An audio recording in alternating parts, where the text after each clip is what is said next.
Nyt käydään videolle läpi, mitä jokaiselta itseään kunnioittavalta naiselta pitää löytyä autosta. Lähdetään tietysti avaimen suojakuoresta ja muutamasta pehmopanista ja pöllöstä. Hypätään täältä näin auton sisuksiin, niin tietysti penkki aivan edessä.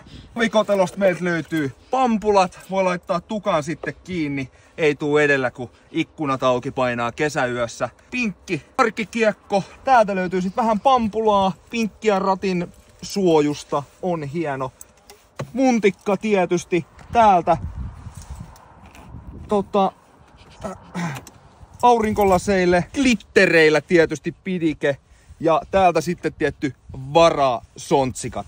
Keskimööpelistä löytyy sitten tuuletin, niin voi ottaa tälleen näin, jos on tullut vaikka joku itkupotkuraivaus tien päällä, niin siitä sitten. Ja energiat pysyy ylhäällä, kun vetää vähän valkoista Red Bullia.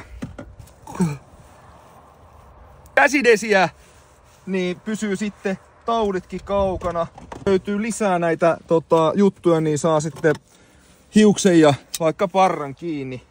Täältähän sitten löytyy lisää vähän käsidesiä ja täällä on sitten jokaiselle vähän karkkia, koska kyllähän karkkihylly pitää olla, tai kaappi tai joku. Ja täälläkin on joku eläin, niin ei sitten menettääkään kiinni. Tietysti myös glitteriroskis, eli sehän on erittäin tärkeä osa.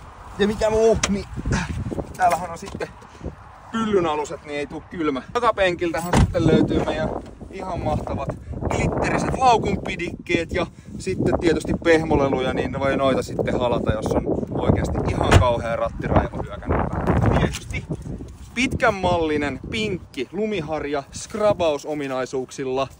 Pinkki lasinpesuneste, punaista jäähdytinnestettä, vesipyssy, tietysti pinkki, karvaturritakit ja vähän lisää pehmoleluja, hajuvettä ja sitten hätäpussipakkaus, jos tulee itkupotkuraivarit ja pitää vähän laittaa naamaa.